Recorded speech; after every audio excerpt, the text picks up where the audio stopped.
প্রিয় ভিউয়ার্স, শখের রাজহাঁসের খামারের পক্ষ থেকে সকলকে প্রীতি ও শুভেচ্ছা জানিয়ে শুরু করছি আজকের নতুন ভিডিওটি। যারা কাছে এবং দূরে, দেশে এবং বিদেশে থেকে আমার ভিডিওটি দেখছেন, তাদের প্রতি রইল আমার অভিনন্দন।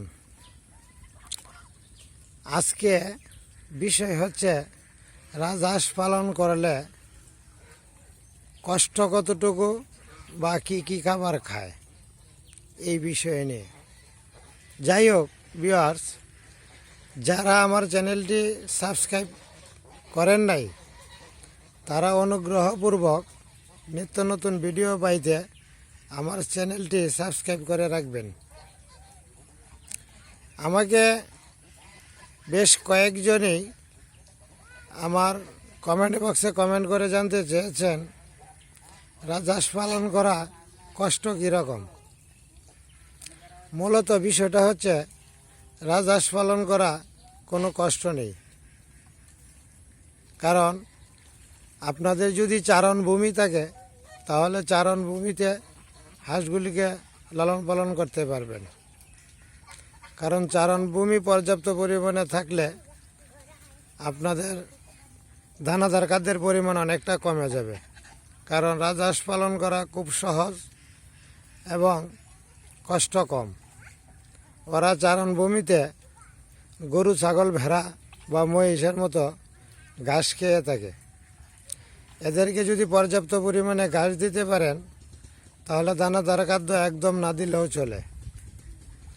এরপরেও বলি, ডিমে আসার পূর্ব মুহূর্তে কিছু দানাদার খাদ্য দিলে আপনার জন্য সবচেয়ে বেশি ভালো হবে। অর্থাৎ হাঁসের গ্রোথ ঠিক থাকবে, ওজন ঠিক থাকবে, ডিমের পরিমাণ বেড়ে যাবে।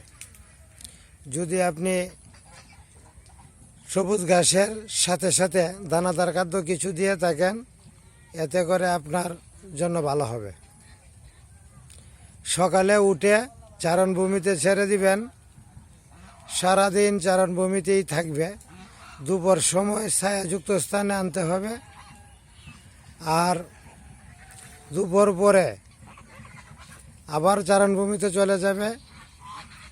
বিকেলবেলায় শুধু হালকা দানাদার খাদ্য দিয়ে দিবেন, তাহলে খরচ বা কষ্ট কম হবে। বিশেষ কথা হলো, ওদের 10-15 মিনিট পর পর পানি খায়।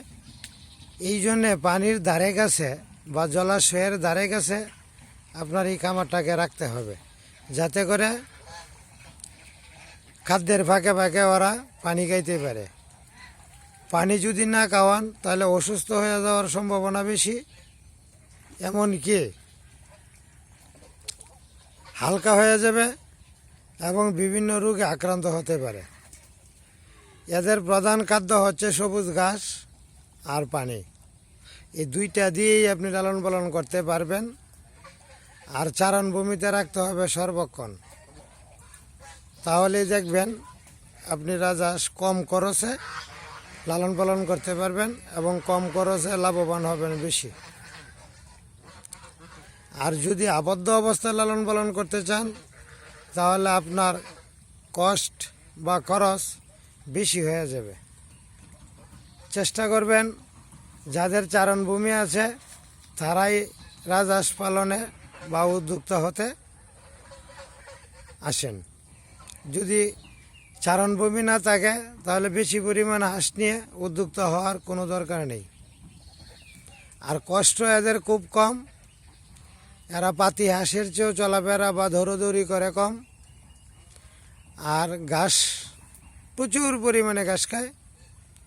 সুতরাং আপনি রাজহাঁস পালন করতে পারেন।